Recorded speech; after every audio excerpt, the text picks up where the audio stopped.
আমি আজকে রুই মাছ কষিয়ে রুই মাছ দিয়ে ফুলকপি রান্না করব। যারা কষানো মাছ খেতে চায় না তাদের জন্য আমার এই রেসিপিটা। আসসালামু আলাইকুম, সবাই কেমন আছেন?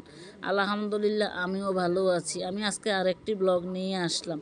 তো আমি রুই মাছগুলোকে ভালো করে ধুয়ে পরিষ্কার করে এটার মধ্যে আমি আদা রসুন বাটা দিব, হলুদের গুঁড়ো, মরিচের গুঁড়ো, জিরার গুঁড়া, ধনিয়ার গুঁড়ো সব উপকরণ দিব, সরষের তেল দিব, দিয়ে মাছটাকে ভালো করে মাখাবো। মাখানোর পরে আমি 10 মিনিট এটাকে ঢেকে রাখবো। ঢেকে রাখার পরে চুলার মধ্যে একটা কড়াই বসাবো। কড়াইয়ের ভিতরে সরষের তেল, পেঁয়াজ দিব। পেঁয়াজটা একটু লাল লাল হলে এখানে আমি আদা রসুন বাটা দিব, কারণ এখানে আমি আর কোনো মশলা ইউজ করব না, আমার সব মশলা মাছের মধ্যে দেয়া আছে।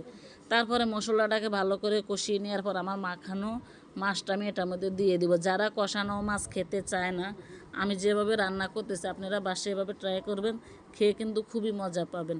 তারপর আমি মাছটাকে ভালো করে কষিয়ে নিব। মাছটাকে কষানোর পর এখানে একটু পানি অ্যাড করব। পানি অ্যাড করার পরে তো পানিটা দিয়ে আমি একটু মাছটাকে লাড়া দেবো। লাড়া দেওয়ার পরে এখানে আমি ঢেকে দেবো।